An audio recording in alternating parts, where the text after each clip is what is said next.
नमस्कार दोस्तों, आज बात करेंगे नेपाल के बारे में। पूरा का पूरा देश आज आग की लपटों में घिरा हुआ है। सत्ता का पतन हो गया है और अभी तक 22 लोगों के मारे जाने की पुष्टि हो गई है।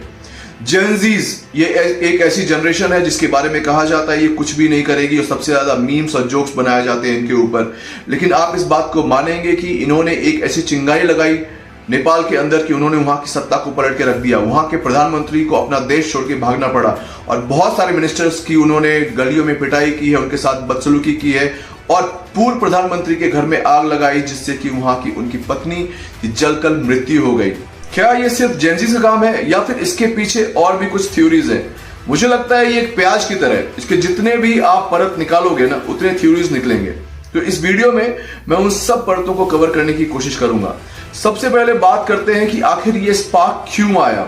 नेपाल में इंस्टेबिलिटी तो हमेशा से देखने के लिए मिली है, चाहे 1950 हो गया, 1960 का दशक हो गया, 1990 का दशक हो गया या फिर स्पेशली वो खूनी साल 2006। लेकिन इस बार क्या अलग है? ये एक स्टूडेंट प्रोटेस्ट था जो कि शांति तरीके से स्टूडेंट्स लोग सड़कों पे आके पीस प्रोटेस्ट निकाल रहे थे। लेकिन ये खून खराबे में कब बदल गया? इसके पीछे कौन जिम्मेदार है? क्या सिर्फ स्टूडेंट्स जेनजीज की बात है या इसके पीछे नॉन स्टेट एक्टर्स भी हैं? कुछ ऐसे एक्टिविस्ट जो चाहते थे कि इस तरह नेपाल में आग लगे, एक ऐसी भी थ्योरी निकल कर आई है।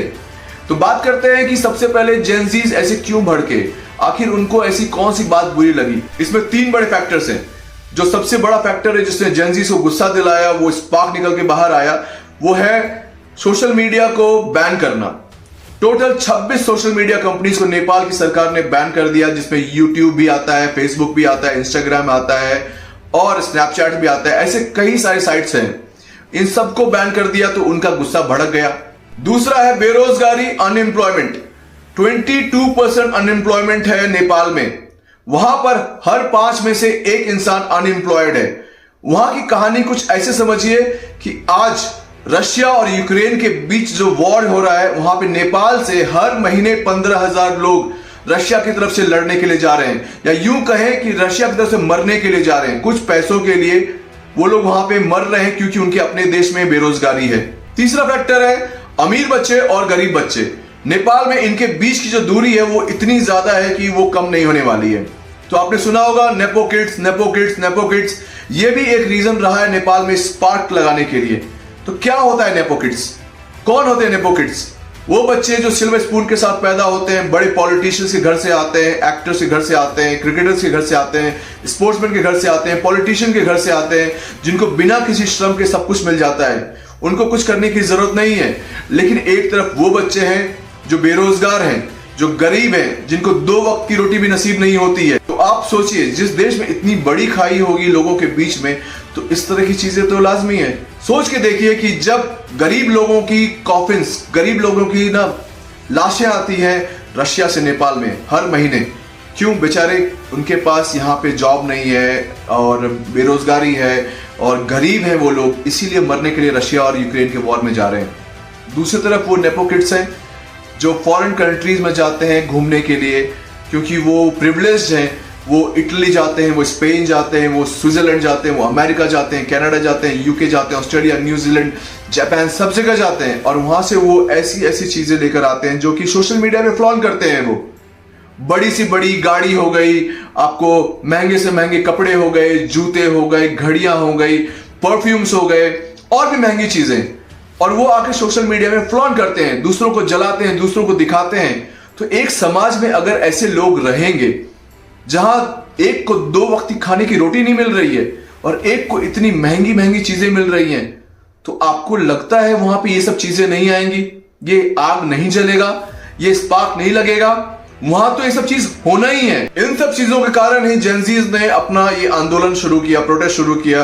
क्योंकि आप पूरी तरीके से सोशल मीडिया को एक बार में ही बैन कर दोगे तो बहुत लोगों का घर सोशल मीडिया से चलता है, बहुत लोग इस पे आके क्रिएट करते हैं, बहुत लोग इसको यूज करते हैं।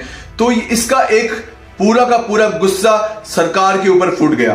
दोस्तों, ये एक पहलू है जहां पर यंगर जनरेशन जो जेनजीज है उनको गुस्सा आया, उन्होंने प्रोटेस्ट निकाला। मैं मानता हूं थोड़ा वो उग्र हो गए, लेकिन कौन सी ऐसी सरकार है जो अपने बच्चों पे गोली चलवाती है?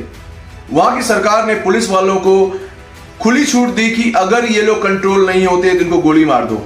आपको पता है 12 साल के बच्चे को सीने में गोली मारी गई, वहां बहुत सारे बच्चों को आंख में गोली मारी गई है, सर पे गोली मारा गया है, सीने पे गोली मारी गई है। अगर आपको बच्चों को रोकना था, उस भीड़ को रोकना था, उस प्रोटेस्ट को रोकना था, तो कोई और तरीका भी है। अगर ऐसे ही गोली मारनी है तो लोगों को पैर पे गोली मारो ताकि उनकी डेथ नहीं हो, वो मरे नहीं। उसके बाद जो उस देश में हुआ वो भी गलत है। जिस तरीके से लोगों को मारा गया, जिस तरीके से पब्लिक प्रॉपर्टी को बर्बाद किया गया, जिस तरीके से पूर्व प्रधानमंत्री की वाइफ को आग जला के मार दिया गया, ये सब भी शोभा नहीं देती है वहां के लोगों को। अब एक दूसरा पहलू है, इनका जो प्राइम मिनिस्टर ओली जो आज हेलीकॉप्टर से दुबई भाग गया, उसने पूरे देश को करप्शन में डुबा दिया था। ये एक कठपुतली सरकार, ये पपेट था चाइना का। बीजिंग से इसकी सरकार चलाई जा रही थी। ये काठमांडू से सरकार नहीं चला रहा था, ये बीजिंग से सरकार चला रहा था। चाइना के कहने पे वो सारे फैसले ले रहा था। एक तरह से देखा जाए तो पूरे नेपाल को इसने चाइना को बेच दिया। कितना पैसा कमाया इसने और इसकी मिनिस्ट्री ने, सारे पॉलिटिशियंस ने, और लोगों को गरीबी में झोंक दिया। तो क्या करेंगे गरीब लोग? कभी ना कभी तो ये चीज होना ही था। जिस तरीके का करप्शन नेपाल में चल रहा था, जिस तरह के पॉलिटिशियंस वहां पर थे, जिस तरह के काम वो कर रहे थे, जिस तरह से अपने देश को उन्होंने चाइना को बेच दिया था, उनके साथ ये होना ही था और हो के रहा। तीसरा पहलू मैं आपको समझाता हूं। हमारे आसपास जो भी मुल्क है, चाहे वो पाकिस्तान हो गया, बांग्लादेश हो गया और अब नेपाल, इन सब को अमेरिका या चाइना डीएस्टेबलाइज करना चाहती है ताकि वो हम पे भी प्रेशर बना सके। हमें भी डीएस्टेबलाइज करने की बहुत बार कोशिश कर चुके हैं वो, लेकिन कामयाब नहीं हुए।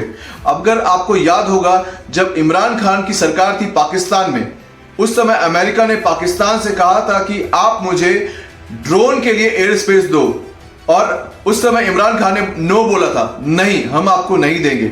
क्या हुआ? अमेरिका ने अपनी कूनीति अपनाई, अपनी वो घटिया पॉलिटिक्स, उसके कारण इमरान खान को जेल में डाल दिया।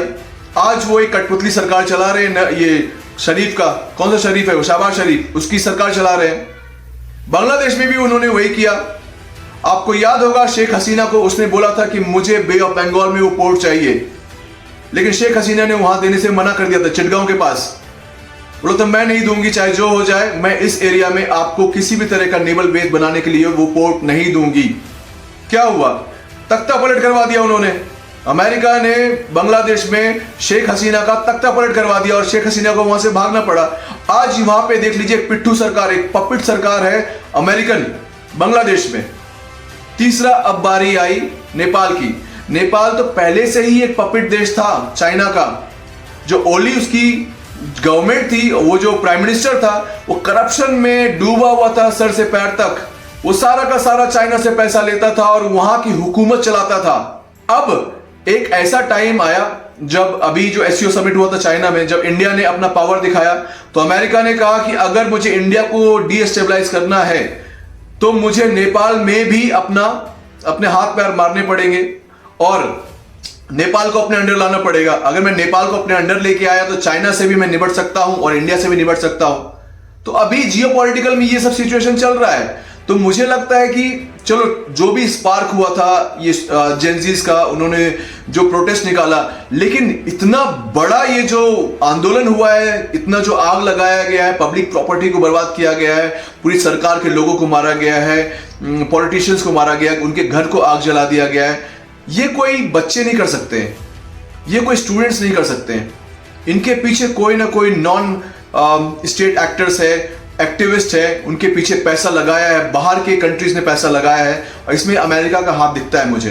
अंत में मैं मानता हूं वहां के स्टूडेंट्स ने जिस तरह का प्रोटेस्ट किया है वो कुछ ज्यादा ही उग्र हो गए। उन्होंने प्रोटेस्ट किया था वहां के गरीबी के खिलाफ, अनएम्प्लॉयमेंट के खिलाफ, करप्शन के खिलाफ, नेपोकिट्स के खिलाफ, और ये जो सोशल मीडिया पे सरकार ने जो बैन किया, और वहां की सरकार के खिलाफ। लेकिन जिस तरीके से इसको भड़काया गया और जिस स्तर पे इसको लेके जाया गया, वो मुझे लगता है अमेरिका ने करवाया है। मेरी तरफ बहुत सारे लोग इस बात को मानते हैं कि इसमें अमेरिका का इन्वॉल्वमेंट रहा है।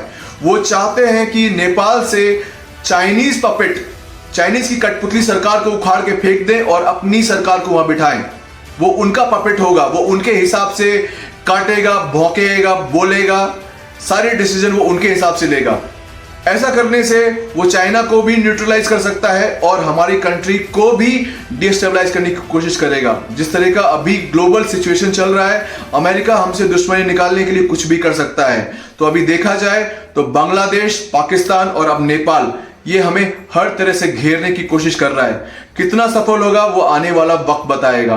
तब तक के लिए नमस्कार, जय हिंद।